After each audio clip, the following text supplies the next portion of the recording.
right, well, welcome everyone to the Brisbane City Council meeting of Thursday, January 16th. And I would like to call the meeting to order and to ask you to join us for the Pledge of Allegiance. I pledge allegiance to the flag of the United States of America and to the republic for which it stands, one nation, under God, indivisible, with liberty and justice for all. Thank you. Roll call, please. Please note for the record that all council members are present. Thank you. At this time, I'd like to call for the adoption of the agenda.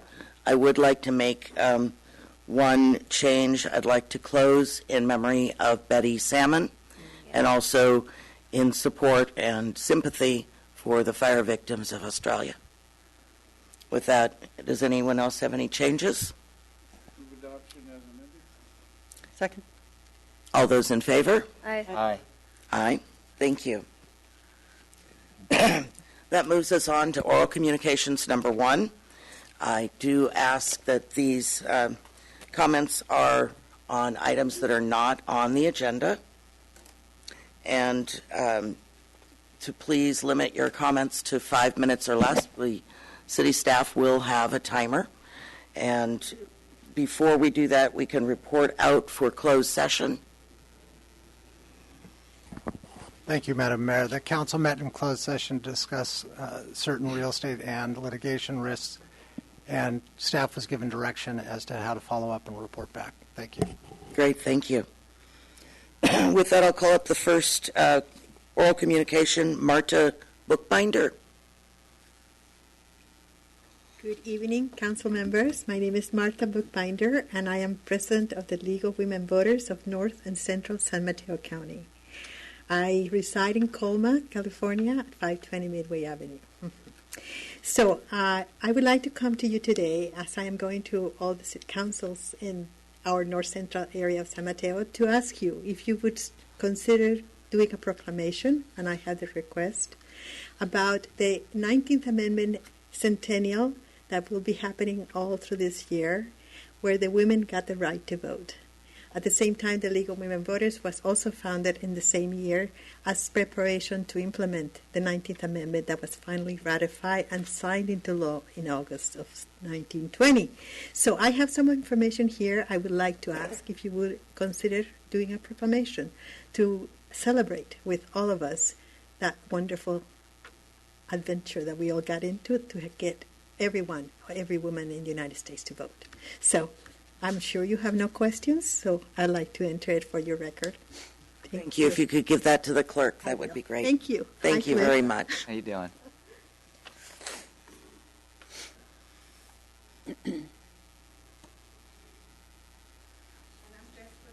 Yes. So the next speaker is Radu Mihaela.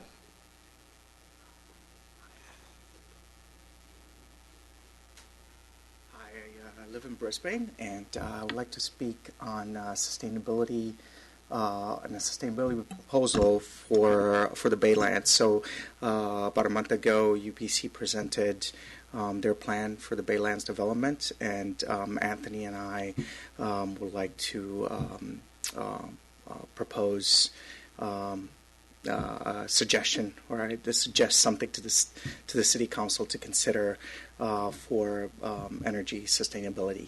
And I believe Anthony has a very inspirational story, and I'll cede my 5 minutes to him so he can present for 10 minutes. Thank you. Excuse me, staff. We have a flickering bulb that's flickering here.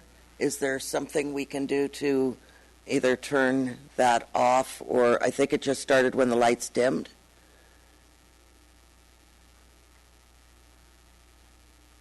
Thank you.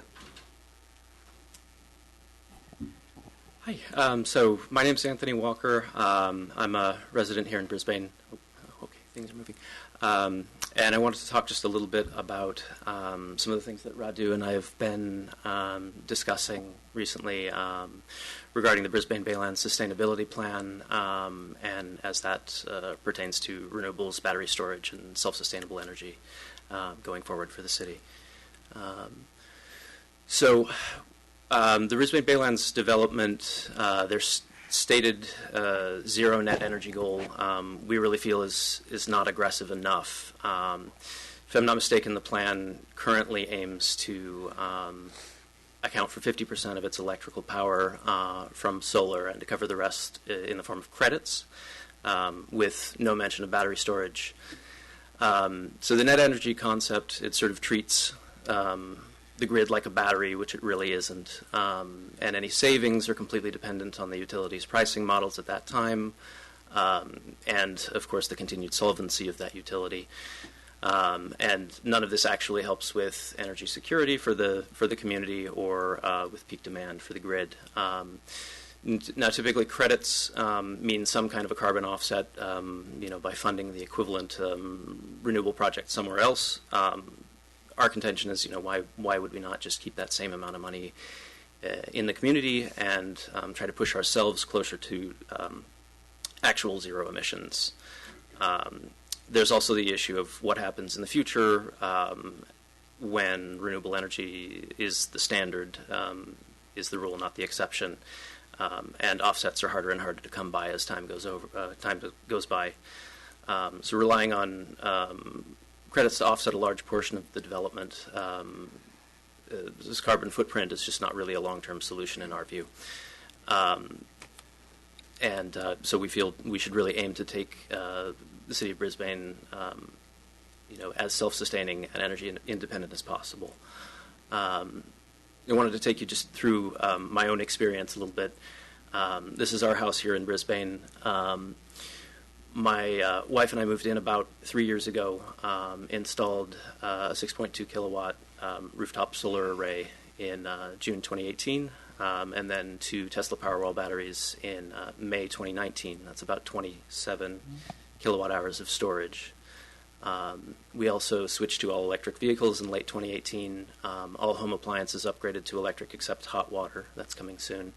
And also switched to a ductless multi-zone heat pump, which has helped us go all electric there as well and improve the air quality quite a bit. So benefits that we've seen, we are able to directly use solar energy that we've stored during the day at night when we get home. The system essentially turns our home's electrical grid into a microgrid that only takes power from PG&E after it's used up any solar energy.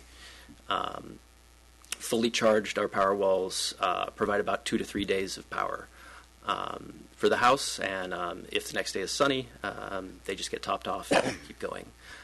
And what that's meant for us is that our home is now majority self-powered from about early March to the end of October.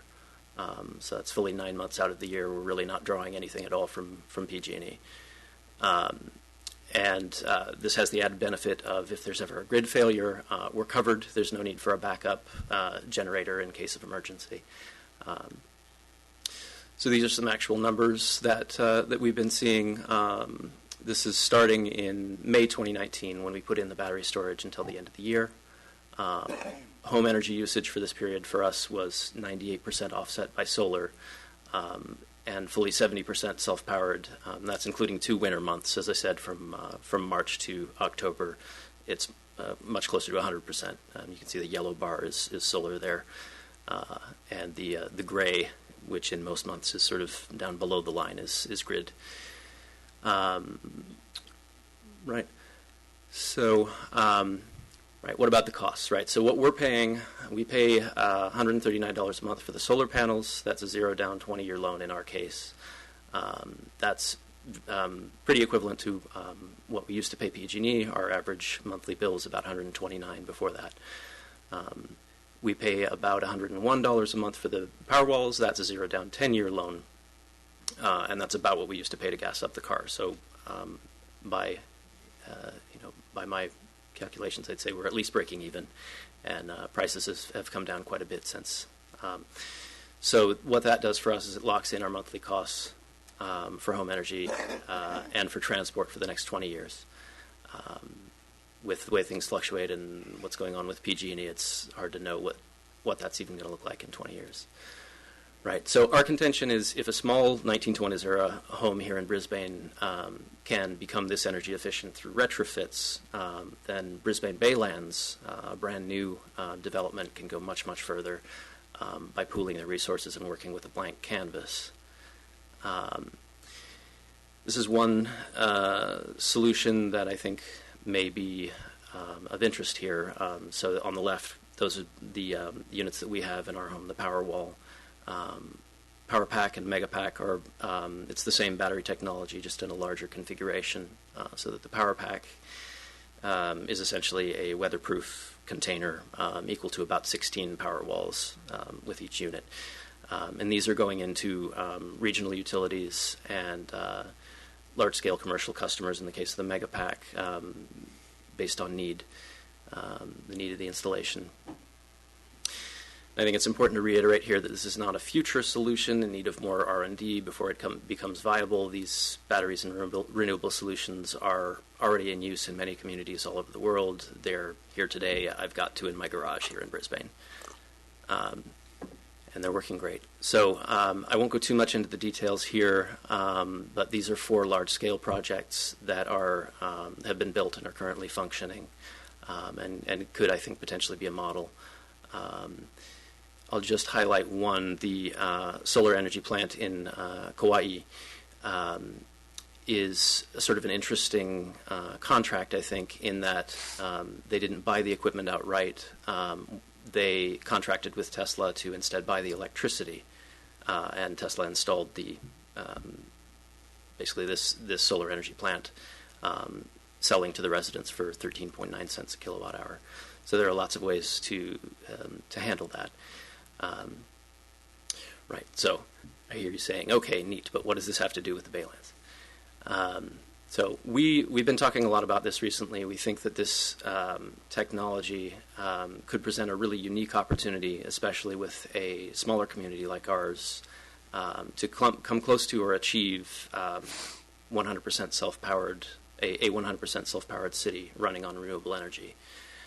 If designed well with battery storage in mind, the whole city could be built as essentially one large self-sustaining microgrid.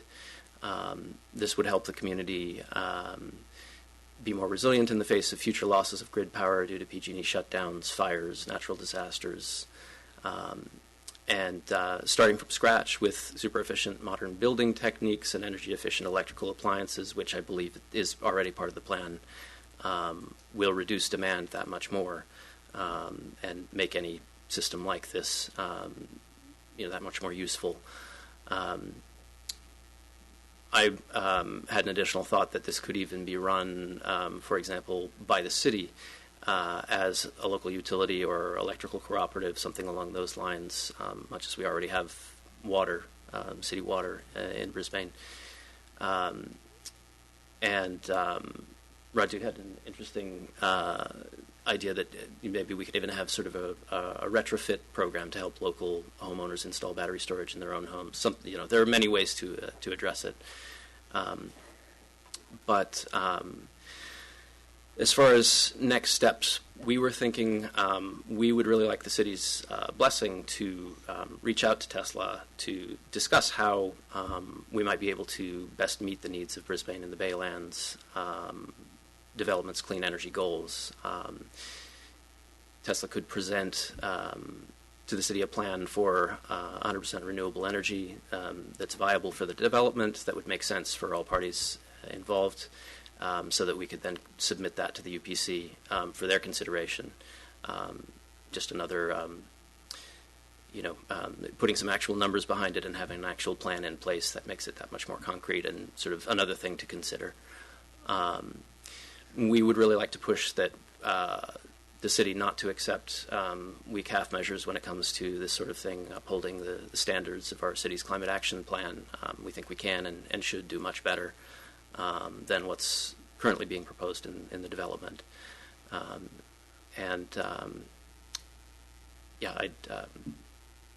think we should be aiming much higher than the regulated minimum. There are viable options out there today to go much further and to drastically reduce our city's carbon footprint and prepare Brisbane for the future. And I think we should explore all options as thoroughly as we can. I'd just like to ask in closing that I'd be more than happy to personally assist with, in any way possible, whatever makes sense. So thank you very much. Thank you. Great, thank you. Thank you. A lot of good information. We can't really discuss it because of the venue that you've brought this forward to us, but I think it's all very good information, and if you'd like to leave a copy of the PowerPoint with the clerk, we'd be happy to review it.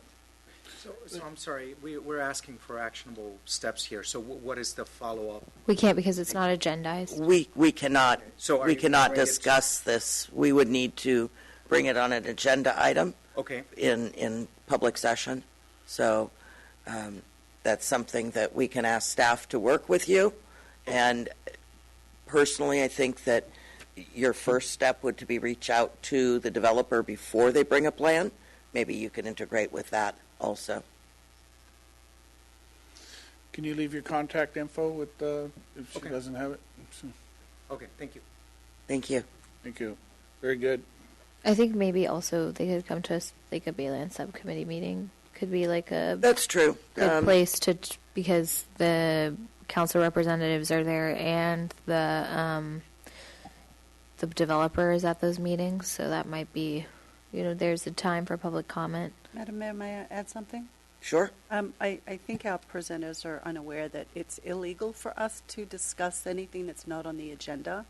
So if something is on the agenda, we can discuss it because the public is noticed about these meetings for 2 weeks before the meetings occur. So it's actually illegal for us to discuss what you've brought to us. You can present it, but we can't talk about it. Yeah. Yes. Of course. Yeah, but as Councilmember Davis had said, we do have a subcommittee about the Baylands, and those are public meetings too. Yeah. Right, and so that might be, a more appropriate place to maybe the next step as you gather your information and maybe present more examples that might be helpful to the subcommittee. Then the subcommittee can direct staff and then provide that feedback to the full council. So, but I want to say I really appreciate what you put together. You can't have a public vision unless the public comes before the council and shares, what's important to them. And I'm glad that you're engaged and that you want to get involved, and I hope that you continue to do that. So I really appreciate, what you showed us tonight. So thank you very much. Thank you.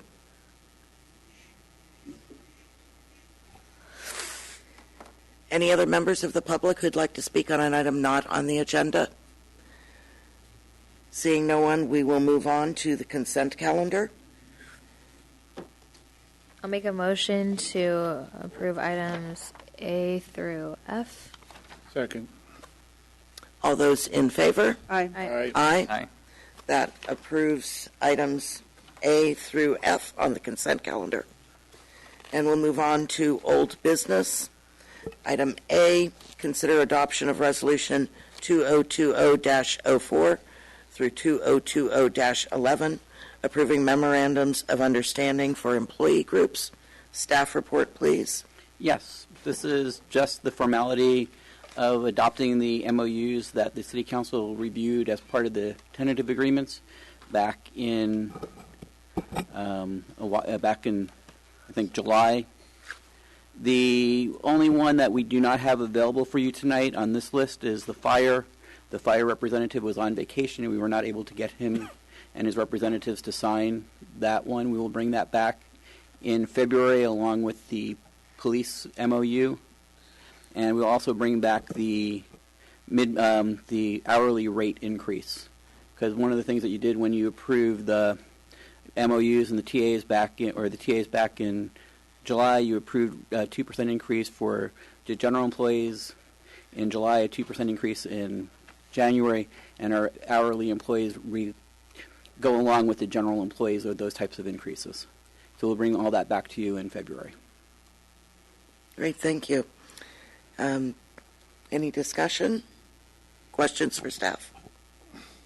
I have none. I'll make a motion to adopt resolutions number 2020-04 through 2020-11 approving memorandums of understanding for employee groups. And is there a second? Second.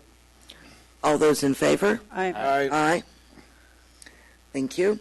And then item B, consider approval of resolution 2020-13, updating the master pay schedule. Staff report, please. Right, so this is just the formality of implementing the pay increases that were part of the TAs and the MOUs. Motion to approve. Second. All those in favor? Aye. Aye. Thank you. Then we move on to a public hearing. Item A, considering adoption of Resolution 2020-1, approving the addendum and general plan case amendment case GP-1-19, implementing Measure JJ. Staff report, please. Yes, thank you, Honorable Mayor, members of the council. As we all recall, GP 118 was the general plan amendment for the Baylands to add the housing and allow the development area. It was implemented and voted on by Measure JJ and approved.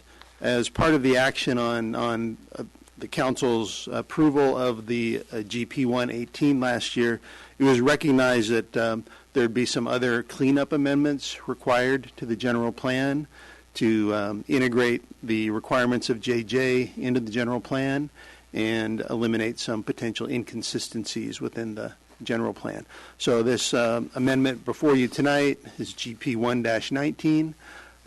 It was reviewed and approved by the Planning Commission in September, and we're again recommending adoption this evening of the resolution 2020-1. I'll turn the presentation over to Lloyd Zola to walk through some of the provisions of the GPA. Okay. So GPA 119, there are three types of changes that are being proposed. The first type are just factual updates, then incorporating GP 118, the rules for the Baylands, into the general plan. And the larger part is to revise the general plan level of service traffic standards.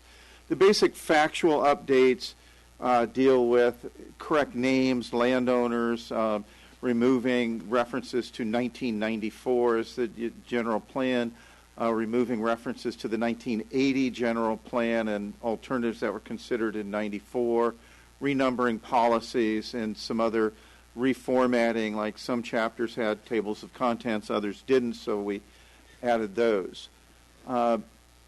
Incorporating the previous general plan amendment into the general plan included adding an introduction to the policies formally adopted by the City Council in GP 118, merging the discussion of the Northeast Bayshore sub-area into the Baylands sub-area, and then modifying other policies to make sure that there was internal consistency within the general plan. And so those are all identified in the amendment package in that annotated set of amendments. To modify the level of service standards, that's being done for a couple reasons. First of all, starting with a mitigation measure that was in the program EIR, identifying that LOS standards and standards regarding traffic along Bayshore and at certain intersections needed to be changed because we discovered and found in that EIR that certain intersections would exceed level of service standards just due to regional traffic. And so those modifications are part of this. That package of changing the level of service standards includes identifying a new type of arterial, and those are called regional arterials, basically Bayshore Boulevard, the extension of Geneva, where we will find that the majority of traffic is regional traffic and not traffic bound to a destination necessarily within Brisbane. We are also proposing in the amendment package that the level of service standards for regional arterials be revised and removed in favor of a couple different things. One is to prepare and implement a design plan for both Bayshore Boulevard and Geneva and the Geneva extension. The idea of that design plan will be to balance the regional through movements with local traffic, being able to move around and through Brisbane, basically balancing turning movements onto and from Bayshore Boulevard with that massive regional through traffic. We would also look at requirements for new development, essentially to implement those plans, the same way that you would implement mitigation measures in an environmental impact report, and then developing a new standard for freeway off-ramps. Right now, the city is using level of service standard, and what that would be replaced with is the standard now that Caltrans is requesting being used, which is not to allow traffic exiting the freeway to back up onto the main line. That is, they really don't care how well their interchanges work as long as the main lines are kept clear, because that is really the primary safety issue. And so we would look at that change, and then in relation to the freeway interchanges, tying that to the Bayshore and Geneva design plans. I'll get to the next one here. There we go. The requirement for that design plan is in policy C1 and program C1B. Why don't you run this? I'm not having any luck. Program C1B lays out, see, you did that really easily. Okay. Lays out the specific requirements. Along with doing the design plan, there would be a funding program put in place, so that way new development would actually be paying for the cost of improvements along Bayshore Boulevard, obviously along Geneva, with the Baylands paying for that. The idea of this is to address how the city can accommodate the regional through traffic, because a study that we had just done last year showed, depending on time of day, anywhere from 2/3 to 3/4 of the traffic along Bayshore is going through the city, never stopping here. Brisbane itself is only generating, depending on time of day, 1/4 to 1/3 of the traffic on Bayshore Boulevard. And so we're looking at how do we maximize or improve mobility within Brisbane and at the same time accommodate that traffic. The LOS standard, level of service standard, really favors the predominant through movement. And so what we're getting in some cases is improvements. LOS is telling us to improve the intersection to move more through traffic along Bayshore at the expense of turning movements onto and from Bayshore, as well as one of the things that will become more and more important related to transit is the ability of Brisbane residents to get across Bayshore to the Caltrain station. So we can go to the next one. And so, as I mentioned, there are a series of intersections that will fail, that will not meet the LOS standards, even with no development in the future within Brisbane. And just that regional through traffic by itself will exceed your standards. So the idea is, the other thing that occurs is, we live with Google Maps and Waze now that tell us when to get off a freeway, and for every improvement we make to move the through traffic along Bayshore, the minute that, as soon as Bayshore becomes quicker than the freeway, Google Maps and Waze tells people, get off the 101, get onto Bayshore, and until there's a new balance and congestion between Bayshore and the freeway, you lose the benefits sometimes of moving that through movement.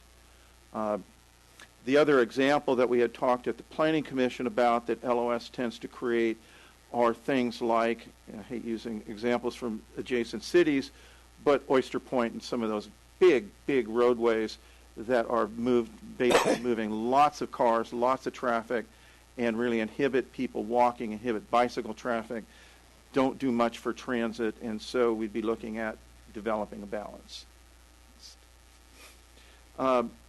The environmental for this, there is an addendum. Go to the next one again. There is an addendum to the program EIR because we found that an EIR was certified for GP 118.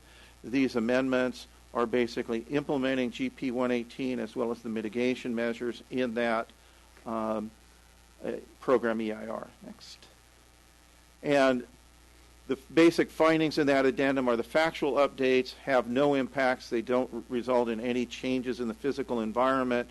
Incorporating GP 118 into the general plan basically are the same impacts as those addressed at the programmatic general plan level in the program EIR, and revising the level of service standards and implementing that mitigation measure will have no new or substantially more severe significant impacts. And so with that, and we also know that doing this addendum for GP 119 will not affect the requirement and need to do a new project level EIR for the Baylands specific plan when that is submitted to the city. So if there are any questions, be glad to take them. Do we have any questions for staff? No, I have just more of a comment that, when going through the general plan process, as part of that back in 1994, and to see how much, is still in it and it's still relevant. There's a lot of stuff that was removed, but of course everything's renumbered. So I had to kind of look at it. Hey, that looks familiar, but boy, that number doesn't. And so, it shows that the work that we did 26 years ago is still relevant today, a good of it, and I think for those who went through that process, and I remember, that was my first 6 months on the council, and that's what we did, 2 and 3 meetings a week, and it was very intense, but to see how relevant it is still today it's really, it's kind of nice. It's nice because it sees the vision that, the council had at that time, and the citizens, because they were a big part of bringing us together, so anyway, thanks for your hard work, and this is a lot to undertake, so thank you. Cliff. Yeah, thank you, Madam Mayor. So, I just want to acknowledge the hard work that staff had done, as well as the Planning Commission. I like those changes to the LOS. That really makes sense. Having the 2 regional, perspectives on those 2 streets, Geneva and Bayshore. Widening Bayshore doesn't make sense. I also like the focus on not just the car, right, but also on public transit, bicycle, pedestrian, and then addressing, the cars queuing up. Many of us have been in Foster City, during rush hour. That's an everyday occurrence in certain parts of Foster City, and it must be awful for those people to deal with all the time, because you want to go to the store, or you want to go some place for your family, and you're just locked in with all those commuters trying to get onto the freeway because they've used your streets.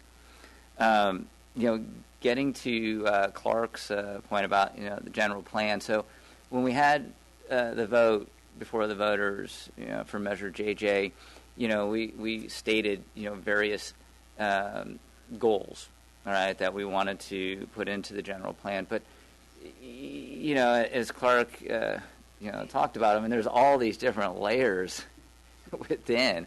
So if you could just kind of tell us about that process, about how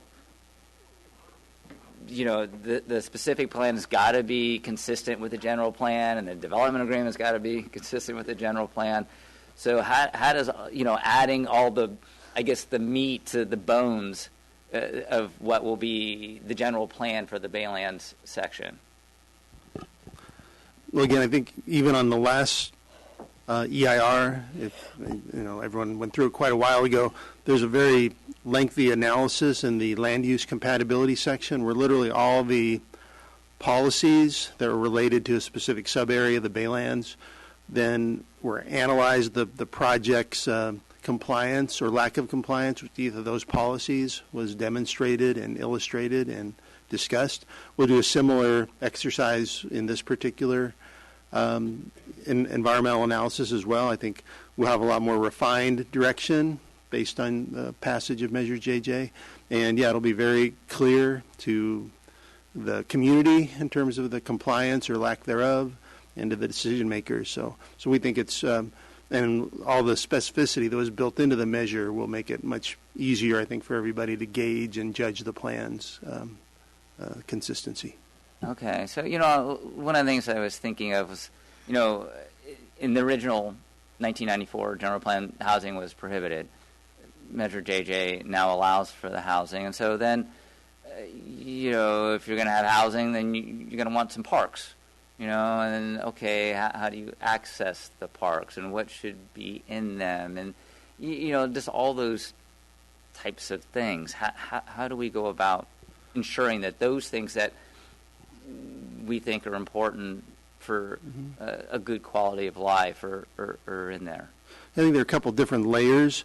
For example, acreage of parks is typically tied to population, a ratio of X many acres per 1,000 residents and whatnot. So when you allow for the population to be increased, the general plan as it's written would require some additional parkland for those residents. So some of those things are built in already. Some of the things that are more qualitative, I think, again, you just basically have to take a policy that has intent language, to maximize trail opportunities or whatnot. And it is basically a subjective exercise to go through. Again, of having those markers as things you're looking for. And then really as you just go through the analysis of how does the plan, where's the trail access, how, where are the bike trails, where's the PED connections. And so it is somewhat of a qualitative exercise because, again, the general plan policies are somewhat, for the most part, aspirational. Yes. And that's part of your decision ultimately to gauge how that plan complies with those community aspirations as set forth in the general plan. Okay. All right. Thanks, John. I have no comments. Madison. No, I don't have any comments or questions. Great, thank you. One thing that we did have in the goals for Measure JJ was that the development would be energy, net zero. And so that does tie in to what the public comment section was made, that's things we need to look at as we go forward with a specific plan. And when the developer comes forward with a plan, all those issues of park and energy and traffic are all going to be revisited and nailed down. This also doesn't negate the comments that we made about the deficiencies in the prior EIR, where we're still looking for some answers on the geology and the toxicology reports that are going to come later when we get a more specific plan and about closure of the landfill. So this is a good start to set some of the ground rules, change and make this consistent with the rest of our general plan. This is a public hearing, so if there's any members of the public that would like to speak on this issue, we'd welcome you now. And seeing none, I will close the public hearing. And then, Motion to close public hearing. Second. great, thank you. And then if we have any discussions, I'm good. I'm good. okay. So do I have a motion to approve Resolution 2020-1? So moved. Second. All those in favor? Aye. Aye. Aye. Thank you very much. Do we need for general plan? Oh. Okay. All right. I think That's it. we did it. That's good. And then that moves us on to new business. which is consider introduction of ordinance 648, waiving the first reading, harassment of animals. And I did ask originally that this be taken off the consent agenda, just because I wasn't sure what it was going to be about, and I thought that if we are introducing a new ordinance, that the public should get a little brief warning about it before we move forward. So, staff report, please.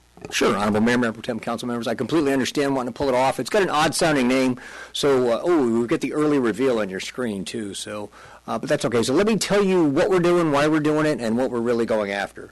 So what we are doing is taking existing Fish and Game Code and incorporating into the Brisbane Municipal Code. And that's why it's got such a weird title, because in the California Code of Regulations, this paragraph is entitled Harassment of Animals, and we're incorporating it in.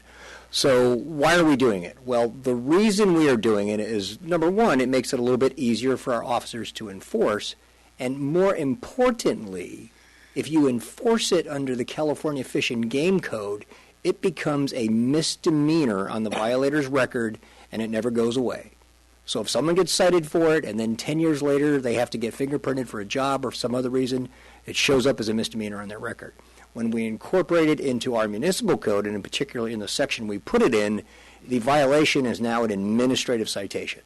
So it makes it much less painful for our citizens. What are we going after?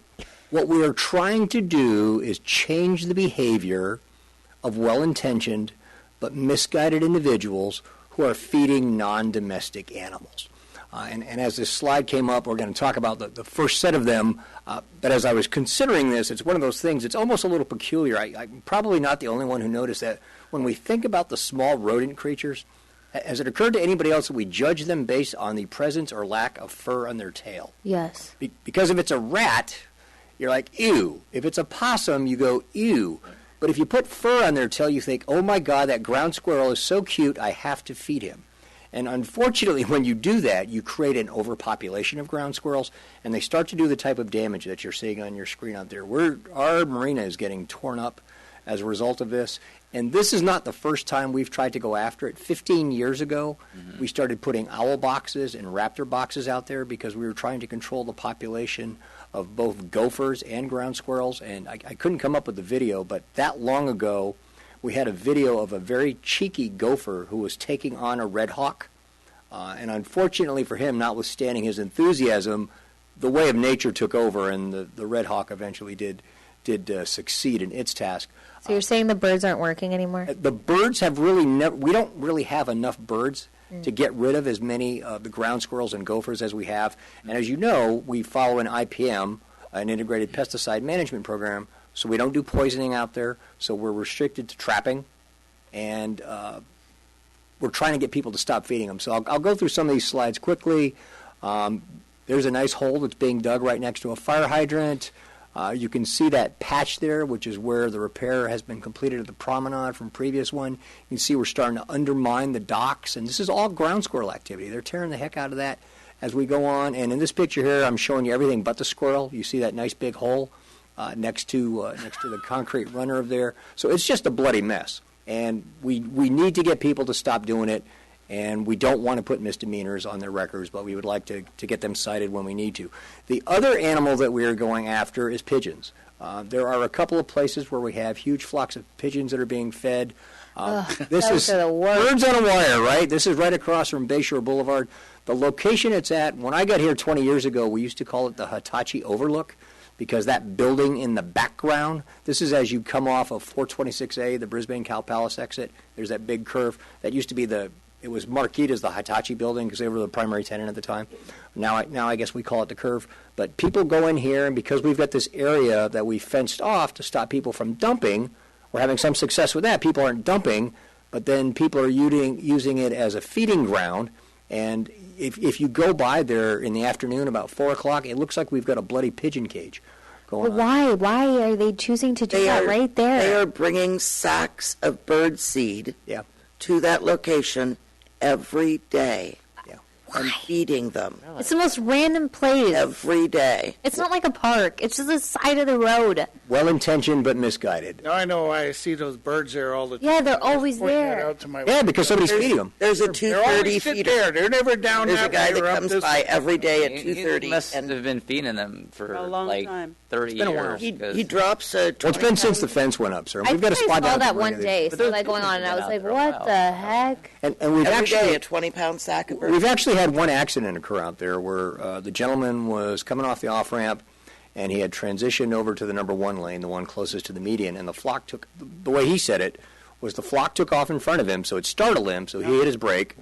The second car didn't see him hit his brake. The third car didn't see the second car, and so then all of a sudden we've got a three-car pileup. So Oh my God. we would like to introduce this ordinance.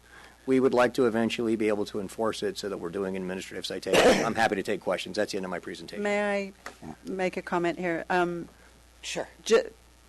Just so the public knows, all of that bird seed that is not eaten by the pigeons is encouraging the Rat. proliferation of Rats. rodents Yeah. at an alarming rate. You're absolutely correct, ma'am. And I thought you were going to cover the other point, too, because I know you've been involved with the feral cat population. But I want to point out for those people that haven't read the staff report, this does not apply to feral cats under the Fish and Game interpretations. They consider the typical house cat to be a domesticated animal, whether it's a pet or feral. So this doesn't apply to people feeding cats. Oh, sorry. Oh, no, go ahead. So could we post some signs in these areas, just letting people know, hey, We have, ma'am. when we adopt this ordinance, if Oh, you mean we to adopt this we're going to ordinance, have the $100 citation? yeah, this will be a misdemeanor or whatever. Well, I think we could put up a sign that says $100 citation. Sure, I think that's a great idea. Yeah. So I spent a lot of time out at the marina in the parking lots. A month or so ago, I was in the parking lot, and a squirrel was being very cheeky, and a hawk came and grabbed it and proceeded to fly up to the light standard and devour the rodent. And so it's pretty obvious that there's a large rodent problem there.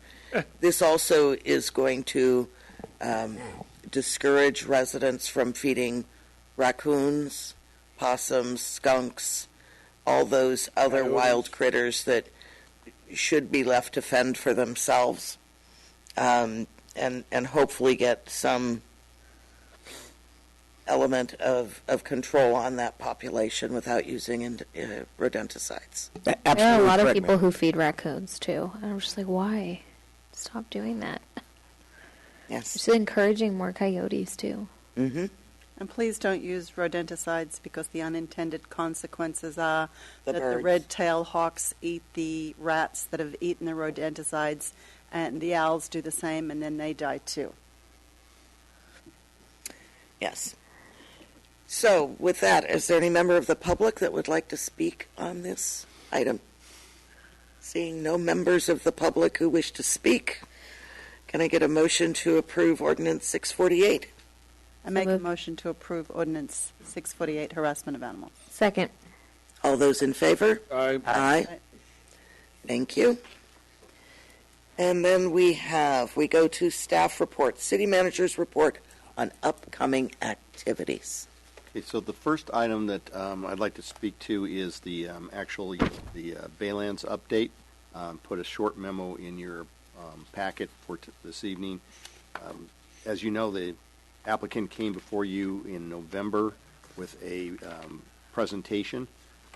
They have subsequently started to submit information for a notice of preparation that will be sent out once we have a completed project description that identifies the topics to be studied in the forthcoming EIR. From there, we will be holding a scoping meeting, probably in this room. That's done with our EIR consultant, and that's sent out to the general public. There's notification done on that, and that will help define the scope of the EIR work that will be done for the upcoming application. We anticipate the time frame for this to be in the next couple months, February and March of this year, and that all the comments that come in will be categorized. They will be in the official record as well as any comments at the hearing. Once that is done, then the EIR process will start. We anticipate that being going through the spring, summer, and probably into the fall before that is actually completed. We're anticipating that UPC will then, somewhere around that period of time, will be making their formal specific plan submittal. And to that end, there has been some discussion at the Baylands Subcommittee about having some potential workshops, either around specific subject areas or opportunities for city council members to identify subjects of interest to them. As you know, there are a number of subject matters that have been working their way through various subcommittees of the council. For example, the Infrastructure Subcommittee had a fairly lengthy conversation about elevations a couple weeks ago, and we expect to continue that conversation over the next few months. UPC is going to be submitting some material for us to do further analysis on that. The sustainability issues have been dealt with by the subcommittee, the Baylands Subcommittee. So there's and we have the whole education issue that's in the Education Subcommittee. Our planning consultant, MIG, is working on a template of types of issues that we might want to examine. And then we'll be bringing that back to the subcommittee and then ultimately to the council. So at this point, we're not recommending any specific workshops or the timing of those, but we just kind of want to let everybody know that there is that's kind of the direction that we're moving. I would think that the workshop numbers would be probably no more than 2 or 3, and the purpose of them would be to provide some guidance to the applicant prior to them submitting their specific plan, so that we deal with some of these issues up front as opposed to at the back end. Mm-hmm. So that's the purpose of that process. So with that, unless there's any questions, I'll move on. One comment I'd like to add to that was members of the residents of Brisbane and interested public members have gotten some letters from the Department of Toxic Control about landfill closure and about concerns with that. And there's been chatter on Facebook that they are not coming from the city, and so people thought it was a ruse or fake. Do we have confirmation that those letters that went out to the residents are actually from DTSC? Yeah, so that's your next screen up there. That is the letter that was sent out by the Departments of Toxic and Substance Control. We actually have these available on our website in 3 different languages. And yes, they are from the state of California's agency. And the state of California, through this department, is attempting to get community feedback in terms of issues and certain issues around civic engagement. There is an application by UPC for what they call a remedial action plan that would set the stage for the remediation of what is now called San Mateo Operating Unit. It's basically the northwest site, part of the Baylands site, just south of where Schleglock is in San Francisco. So this is legitimate. It is from the DTSC. I remember at BBCAG, Asha had said that they wanted to do more community outreach and get feedback. So we had discussed at the BBCAG level that this would be happening. And Asha, for people who don't know, she's always at our BBCAG meetings representing DTSC. And I believe that there's really genuine intention there to engage with the community and get feedback and really be proactive about addressing the community's concerns relative to toxins in that area. So I think this is really great that they're doing that. I just wanted to make sure that the public knew that this wasn't a ruse and it was something that Yeah. we do want to have their participation and get their questions answered as best we can. So the next item is the Mothers of Brisbane shop, which will happen on January 24th and January 25th at the Mission Blue Center. And there's donations and opportunities for people to purchase. Then the Lions Club will be doing their celebration of stars and holiday decorations on Tuesday, January 28th at 6 p.m. at the Mission Blue Center. That's slideshow, hasty bites, and drink. Brisbane School District registration for the 2020-2021 school year starts on Monday, February 3rd. New location this year for the sign-ups will be actually at Mission Blue Center, 475 Mission Blue Drive here in Brisbane from 9 a.m. to 4:30. The annual Artist Evening of Sharing will be taking place Saturday, February 8th at 7:30, and I'm pretty sure that's at Mission Blue. I'm sure it is. It says it at the bottom. Okay. Yeah. Thank you. And just to remind everybody that we will be closing our community pool from February 15th to March 1st for major maintenance. This includes the showers and some of the countertops and items that we need to get in shape for the upcoming summer season. And then the annual Lions Club Crab Dinner fundraiser will be taking place on Saturday, February 22nd at 6 p.m., again at the Mission Blue Center. And we had a very successful cornhole tournament championship, I think in November, I believe. So we'll be repeating that. Parks and Recreation Department is sponsoring this. It will be February 28th at the Community Park Gazebo. That's a Friday evening. Starts at 7 o'clock. For individuals interested in putting together a team, contact the Parks and Recreation office at the City Hall here, and registration is open until February 21st. And then finally, the Spring Fling from the Brisbane Village Helping Hands will be on Saturday, March 14th at the Sunrise Center from 3 p.m. to 5 p.m. with the Barbershop Quartet. So that's different than the spring thing. Yeah. Yes, Spring Fling and Spring Thing are two different things. Okay. And the Barbershop Quartet are actually fantastic. Oh, I have an announcement. So I was contacted by the History Channel the other day, and a casting director for American Pickers was wanting to know if I knew of anybody in the area that they could stop by and meet with them and see about purchasing some of their stuff. If people aren't familiar, American Pickers is a show on History Channel where these two guys travel around the country on like a road trip. They have a store and they buy like old cars, old motorcycles, and just toys and just interesting things that they then take back to their store. And so they're coming to the Bay Area in March, and so they're reaching out to people in the community to help link them with people that they could stop by and check out their stuff. So I really have not been able to come up with anybody at the top of my head, but I thought it would be great just to announce the community. If you know somebody or you are that somebody, let me know so I can forward your information.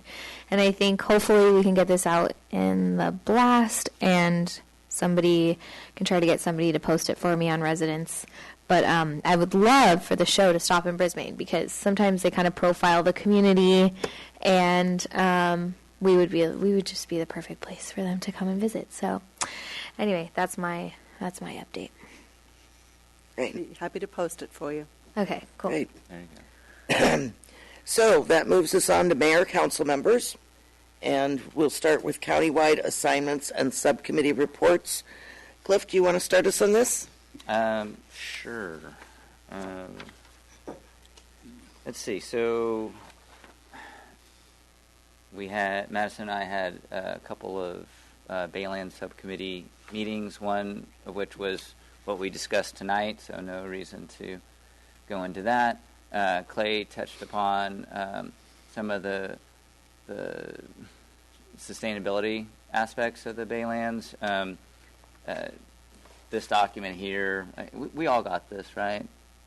Clay, all the council members received the draft. No, I think we just sent that out. I mean, that's very much in draft form. I think we just sent it out to the subcommittee at this point. Okay. So, so we had an opportunity to look at UPC's draft sustainability report. We made some comments on it. And it's pretty vague and doesn't talk about a lot of details or give very good examples. There's a lot of exit ramps for saying that things aren't feasible, right? In the report, I'm going to give you just one little example. I did cherry pick it, so probably not very fair to UPC, but it's under zero waste, and it's trying to address our sustainability framework, and so it's businesses' best practices, and it says all businesses that move into the development may be encouraged to engage best practices to reduce the amount of waste generated on an annual basis. So, I mean, that kind of just gives you that, kind of that direction of may be encouraged, right? I mean, that's, and so, like Clay was saying, I mean, it is really, up to us to really find out what are those things that are super important to us and work with our community members and then put it back onto UPC. And encourage is definitely different than required also. May is different than shall. Right. Best practices should be strived for, right? Just like, hey, we'll encourage you to maybe do it. We'll encourage. Right. So, anyways. And I know we had another, I saw there was a list of subcommittees. I can do the one we had. The other one we had. Which was that? Which was affordable housing. Oh, that's right. Okay. So we had gotten a complaint from a resident who lived out at the mobile home park about an increase in rent and how we should investigate whether having rent control for our mobile home park would be appropriate. And so the Affordable Housing Subcommittee met, and we actually ended up meeting with the owner of the property and a representation from like the Mobile Home Association, or whatever it was, and kind of explaining why they had recently increased rents. Apparently it had been like 20 years or something insane in which they had not raised rents at all. And there was a previous owner, an elderly person, and they really did not want to raise rents for any of the tenants living out there.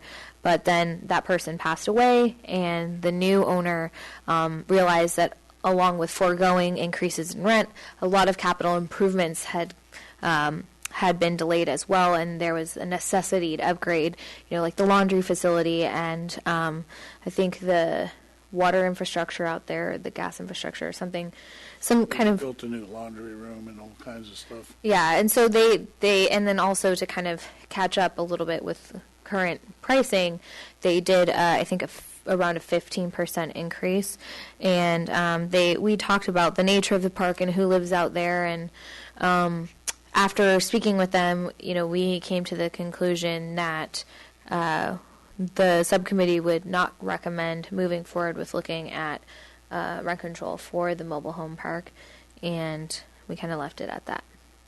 Do you have anything you want to add? Yeah, I mean, it was very good, explaining about what transpired during that meeting, and I totally agree with it. We just felt that the owner of the mobile home park was a good landlord, right, and did represent or tried to provide a professional and respectable engagement with the tenants, and the improvements that were done to the site were significant, and it seemed appropriate for the increase. So yeah, it seemed like a good situation that should continue as is, and not have us kind of meddle in their affairs. Yeah. So, I think that's it for my subcommittees. Clark, you want to talk about mud? No, you can. I'm mudded out.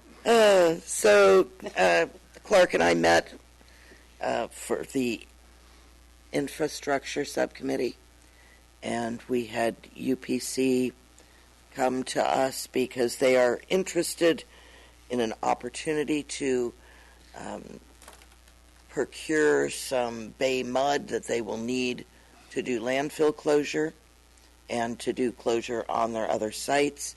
They were looking for direction and approval to go ahead and import more soils.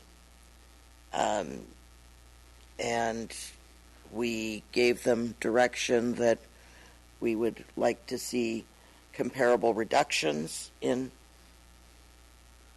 soils rather than increase in soils. And so that sort of morphed into some discussion of heights of the piles and how much they're going to need for final grade on the baylands. And no commitments were made, but we're waiting for them to come back and with a better plan on how they can achieve bringing in more soil and getting rid of soil with testing. Does that about sum it up? Yeah, staff is going to work with them on coming up something to rearrange our MOU, and the city attorney's involved in that. And that should come back to council, right? Yeah, I'm going to bring it back to the subcommittee first, but we'll bring it back to council. Yeah. Yeah, and we did actually, we brought the deal points to UPC just to let you know, and they did agree in concept to those. So we have to get it in writing and then get the lawyers looking at it, and then we'll bring it to the subcommittee and then to the council. Just as a side note, I think that Clark will agree with me that we did not want to see increase in dirt piles there, and so we want to be very cautious about any additional soils coming in. And also the net zero, and also to be tested so that we don't have untested soils coming onto the site. So we wanted to be very clear about that and have very firm, rules in the new memorandum of understanding that we'll be reviewing. Yeah, I'm kind of curious. Was there a conversation about like length of time that the soil, if they were to bring it in, like how long it would stay there? Because you don't want to create a mountain. Oh no, we talked a lot about the Brisbane mountain. Yes, we're going to use that soil. Just give us. Well, it's bay mud. It would be used as the cap, but that mud has to stay moist. Otherwise, it just dries up and it becomes dirt. And it's to their advantage to keep it moist, and so they think they have a plan in place in order to do that. If I'm correct, if staff, because we asked about that. So, what are you going to do? Just set it out there? I mean, no, that's not what they want to do. They want to cover it to make sure that it stays moist, because there's no benefit to them if it dries out. Yeah. Okay. But I mean, a mountain is a mountain, whether it's got grass on it or dirt or it's covered in plastic. Totally agree. And those were concerns that we made very clear to them and to our staff, that we have concerns about that pile growing in any fashion. But right now, we allow them up to a certain height. So if they take some out and puts them in and it's within that height limit. But right now they have an import. They cannot import. Right, but what I'm saying is if they export and then import bay mud to replace it, we still allow them to have up to a certain height. Correct. So I don't think we have anything right now that states that the dirt cannot stay in that place if it's under that height limit for a certain amount of time. I don't think. Yeah, but when we allowed for that certain height limit, that was when it was an import-export business, and then it became an import business. So then things changed, and But I don't think that we have anything We're on the going into books about that. discussion about this, and I think that we're crossing a line All right, here. all right. But just to say that we are very cognizant of those issues. Yeah. Thank you. Did you want me to announce this, or was this an invitation? No, it's just for you guys. Oh, okay. So I have a question for staff about something subcommittee related. Madam Mayor, would you mind if I just No, I think asked a question? We had a workshop earlier as a council to look at our subcommittee assignments and kind of determine if we wanted to stay on those or shift those around. And we also wanted to clean the list up to determine, some of these are kind of outdated and not necessary. And there's one that I realized I had noted on here that might not be necessary anymore, and I just wanted to confirm with staff if that was correct. We have the library stakeholders group, and I'm wondering if that was created specifically for going through the library construction phase, or if it's just always been something that we've had library related. Because I think that was one of the ones that I had suggested you no longer. Oh, the 20. Okay, then I must Because you have are missed that on that correct. list. That was really to help guide the library building process, and that's no longer needed. Okay, perfect. I missed that when you said that was part of your list. Okay, great. That's it. Speaking of the library, Clay, any updates? It's still there. It's still being worked on, and it will open this year. I love all those That update. specifics. So specific. And my only meeting was the Emergency Services JPA board, which was cancelled. So there's my update. Well, that makes it easier. Okay, so we go to the city council meeting schedule and scheduling the city council goal setting workshop, and I will try not to roll my eyes on that. Maybe I can help you out a little bit. This is certainly Sure. not something that you have to do. We didn't do one last year, in large part because we kind of had our agenda set for us with some of the Bayland stuff. I'm not aware of any real compelling need to do this year, but just wanted to put it out there in case you wanted to. Okay. So there's just the cancellation of the February 6th meeting is the change? Yeah, at this point, we see a very light calendar. We got a couple of things that are coming forward for the February 20th meeting, but if you wish to cancel the 6th, I think we could do that. So moved. Well, wait. Is the February 13th meeting different? Because That's a training meeting. okay, because I did not bring my calendar with me, but I have scheduled a vacation during During that time. during February, and I will need to make sure that I'm available for that meeting because it didn't show up on my, every other week rotation. So that training is for the AB 1234 ethics training, and I think everybody here except for Councilmember Cunningham is due for the training. I took it. I gave you the form. For 2. Oh yeah, and then you were able to provide that. Okay, so only, so that I only don't. the 3. That's only if needed. Can I take that online? Or do I have You to can do it online as well. This is the The first don't- time we'll be offering it in-house with our legal counsel. So that's like optional. It's an option for you. Okay, great. Okay, great. Thank you. I just wanted to clarify that because I didn't have on my calendar. I have a question about a date. July 2nd seems awfully close to July 4th. If you want to go ahead and just cancel that, you're correct. We always try to cancel that first one in July. And then are we planning to take a break in August, or is it too soon to tell? At this point, I think we could, if you want to just identify those two dates as canceled, and if we need to come back later and schedule them, we'll let you know. But right now, I don't see a need. We've been doing this for several years, so I think we can do that. Okay. Thank And I will not be here for the April 16th meeting. It's our annual business conference. Well, as long as we've got 4, we're good, right? Yeah.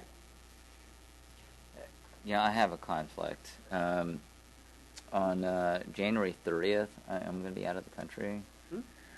So, and I did plan to come back on February 5th, so I could make the meeting on the 6th. So, if it was okay with the council, and I know, I guess we've already sent out information to our potential committee and commission members, but perhaps if we can move it to the 6th. Oh, and we can. Oh, I see what you're saying. What do you want to do, Cliff? Move the training. The interviews of our Oh. committee and commission I members. thought we had all agreed on that date. We did, We yeah. did. You know what? I didn't put it in my calendar, and that's my bad. So it's up to you. I mean, I'm. Do you feel it's really? Have you reviewed the names of the people on the list? I have not. Okay.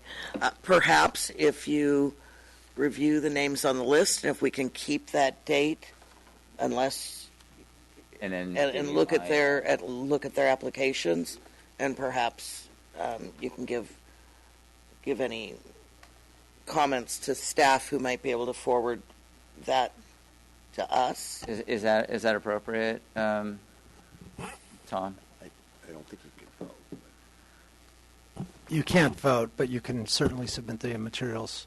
So we would need 3 council members to support the applicants then? Because what if we're split 50-50? So is there item C is update on city council commission and committee applications. So is that I'm interested to hear if we have enough to fill all the seats, or you're anticipating we need to extend. Because sometimes that happens where we haven't gotten enough, and so you come back and you're like, we need another 30 days to solicit applicants. Do we have enough applicants at this time? So I've provided you a list of the special meeting agenda for Tuesday, January 30th. It's the draft, and it lists all the applications that were received. I think at this point, for B, the Parks and Recreation Commission, there were 4 terms that were up, and we received only 2 applications. But the commission itself can be a 5-member commission, up to 7.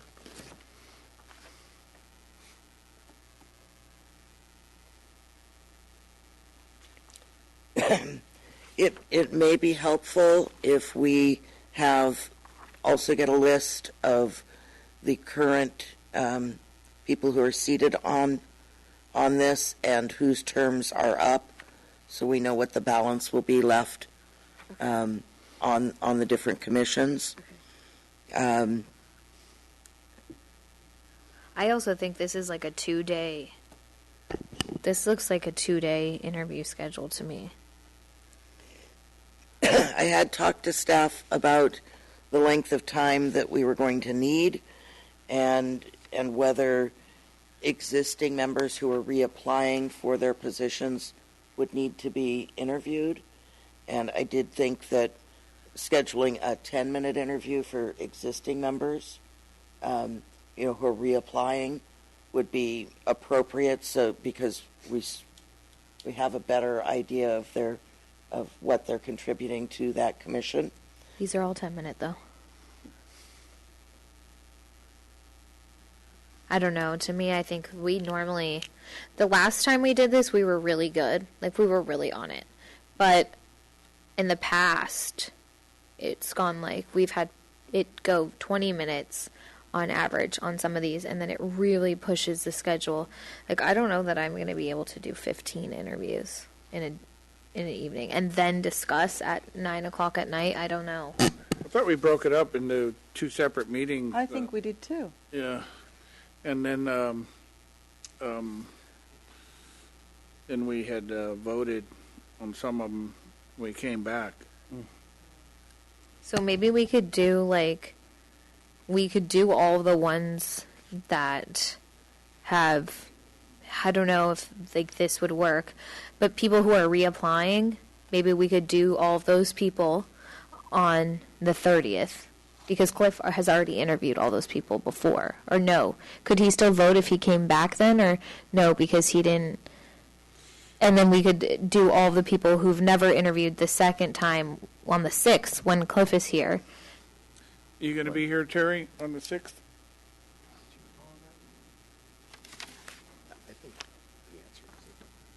It's on my calendar, so yes, I should be here on the 6th. Mine was more the later part of the month. Okay. That I had concerns. And actually, I'm pretty sure that I'm coming back on March 4th.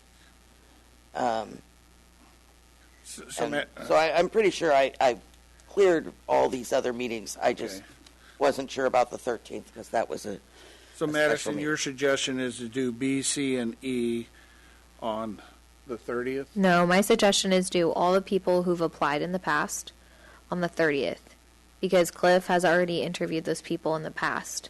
And then all the people who've never applied for one of these positions to do those on the 6th once Cliff is here. So would he be able to vote then if he was part of the interviews for new people? That's 3 people. He does not have to attend the interview. Well, Jason Noonan and Darius Michael Barnes, Dan Carter, and Beth Grossman. So 5. I don't know. So who on the Public Art Advisory Committee is not reapplying? Dan Carter, because he's now applying for open space. That's right, he was on that before. And now Beth is applying instead. So Beth is new. Dan Carter is new for open space. So is Michael Barnes for Parks and Rec. And then we have Jason and Darius for planning. So say what your proposal is again. Okay. My proposal is we interview all the people we've already interviewed in the past, people who are applying for reappointment. So those are people that Cliff has already interviewed as well, when they applied the first time for their first term. And then all the people who we've never interviewed before, we do those people on the 6th when Cliff can be available. I don't know. I'm just trying to come up with a solution. I mean, it's different. You know, I don't mind trying new things. Do we need 7 people on the Park and Rec Commission? We did it we had 5 when I was on it. Right. Do we need 7? That's my question. I think your point is that it gives us more time to actually interview them instead of this 10 minutes of like some of the folks we don't even know. Well, also the thing is that, you know, we're going to have to pretty much all agree on all these people because we're going to be down a person. And if we do it on the 30th, and I think that's going to be challenging to try to, you know, reschedule everyone for a different day. But I also think this should be broken into 2 days anyways, because I don't know that I'm going to be able to sit through 15 interviews if they're all just 10 minutes, which I highly doubt will happen from people we've never even interviewed before. We want to get to know them. And then we're going to have a discussion, which sometimes that takes a while if we're not all on the same page.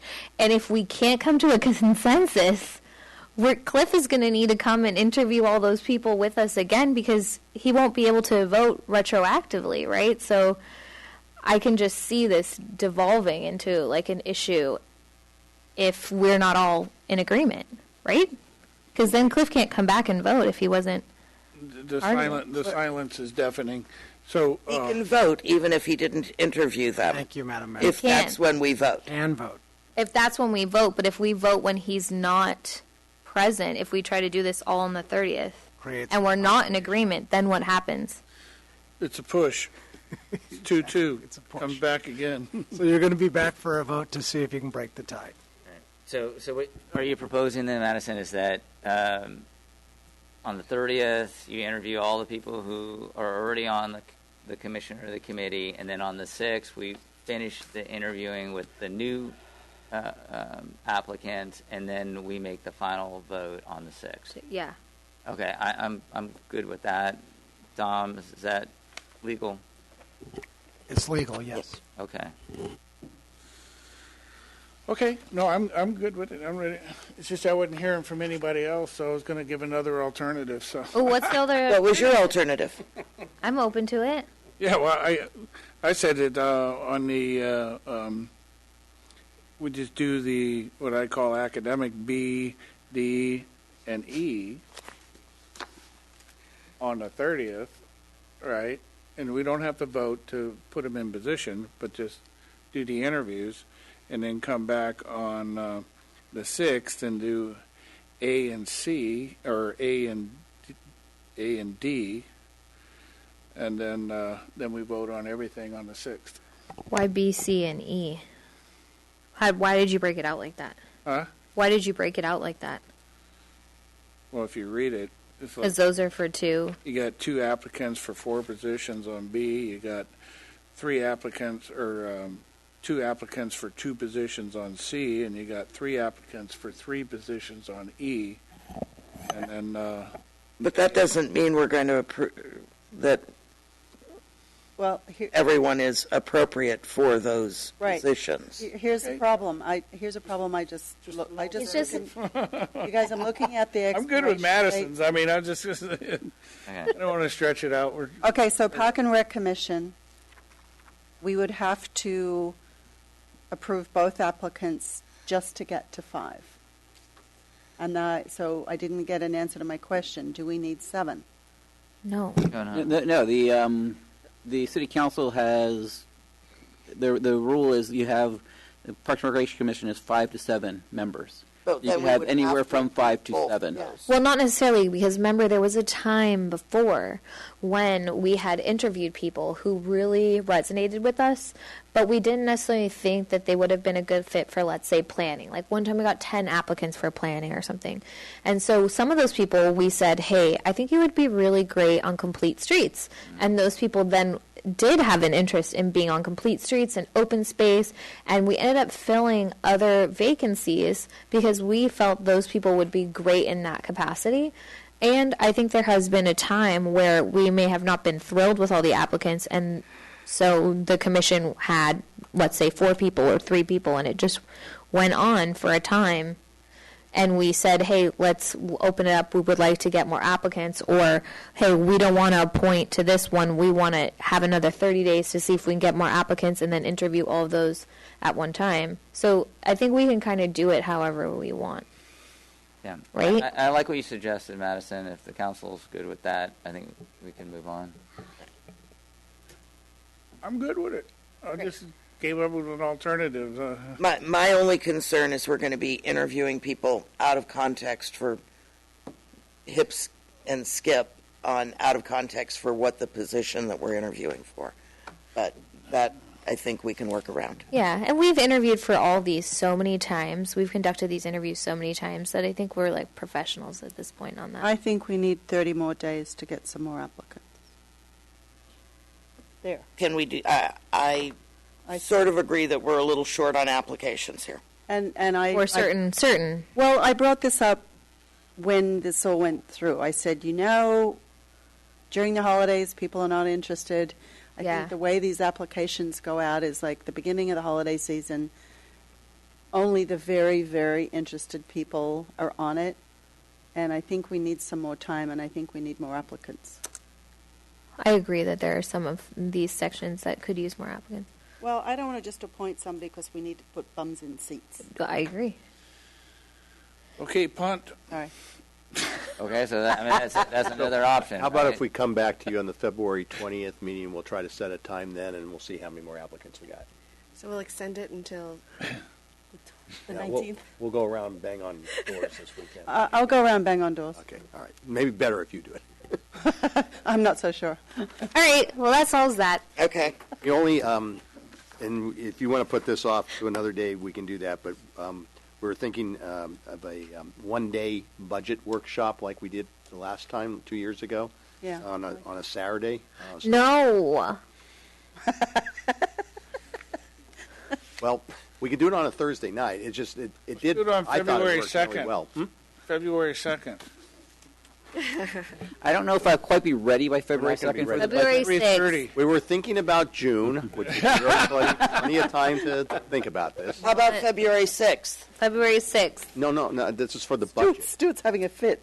No, this is for the budget when we present the Yeah. budget to you for the 2 2-year years. budget. End of the fiscal year The end. nap time. Yeah, we do this in But they want to do it on a Saturday. I know, but it's got to be around June. It's got to be sometime in June. we did this on a Saturday 2 years ago. I know. Can we do it on a Thursday night? But then We can, if we you got want all to do it kinds on. of committees on Thursday nights.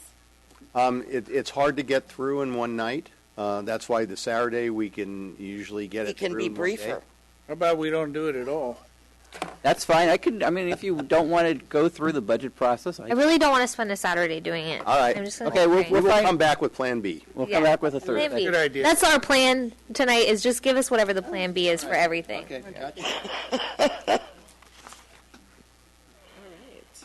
Okay. Sorry, Stuart. I know we're always so thrilled with budget hearings. I am. I know you are. That's Stuart's shining moment, man. Okay. Only when it smiles. Hey, I always appreciate your work, Stuart. You know, you do a great job putting that together. I mean, Okay. you know, I'll never forget when, you know, we went into that recession and everybody was with Lehman Brothers and putting their money in there. And years before that, you counseled us. I don't think I would do that, I would diversify more. And I think we ended up losing, $6,800 or something in total. And that was only because we were forced to put that money in with the county pool and they lost their, And then, no, so I do appreciate the work you do, Stuart, and staff, so.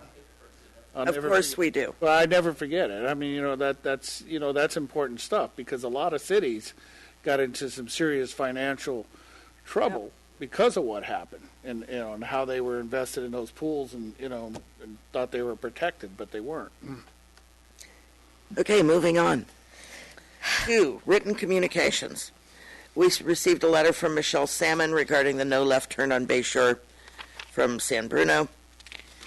We received a letter from JC regarding SB 50, and we received a letter from Emil Spickert regarding the Thomas Avenue apartments, and we received a letter from Dana Dilworth regarding the mitigated negative declaration on the Guadalupe Channel Erosion Control Project. With that, it brings us to oral communication number 2. I see 2 audience members. Would either of you like to speak on an item not on the agenda? It's staff and a consultant. I'm just being fair. And so that brings us to adjournment. And Make a motion to adjourn. Aye. Thank you.